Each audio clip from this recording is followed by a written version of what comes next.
Good morning mga kanalis. Dahil Christmas ngayon, so magluluto tayo ng puto tsaka bihon. So yun na lang ang ihahanda natin at yung iluluto ko is bibigyan ko din yung kapitbahay ng puto. Para at least maramdaman naman nila na Christmas dito sa Saudi.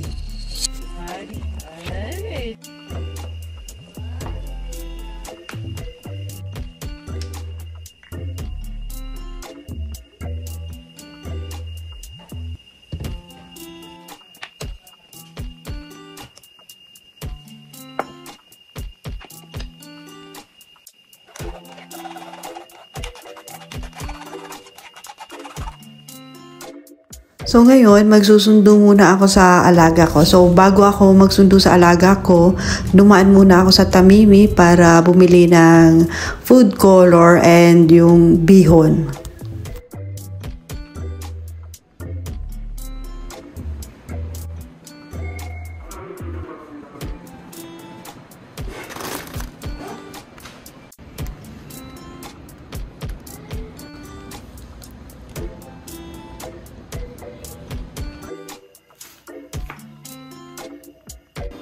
So ayan, nagluto ako ng fried rice para sa alaga ko, yung pangmadalian na luto, ayan, tsaka yung yung pang sahog na luto ko na rin para sa bihon.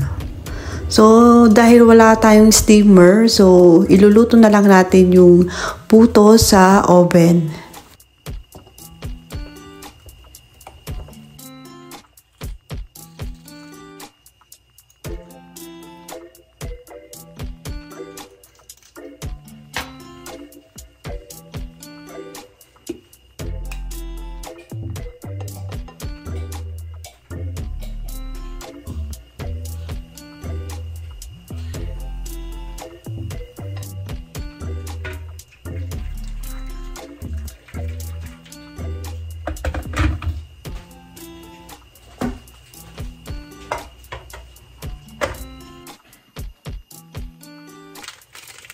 So, dahil wala akong Kraft cheese, yung sa burger na lang na cheese ang nilagay ko, pero hindi siya maganda kasi hindi maganda tingnan yung puto natin kung melted cheese yung ilalagay natin. So, dapat talaga is Kraft cheese o kaya Eden cheese. Kung nandiyan kayo sa Pinas, Eden cheese. Kung dito naman sa bandang Saudi, Kraft.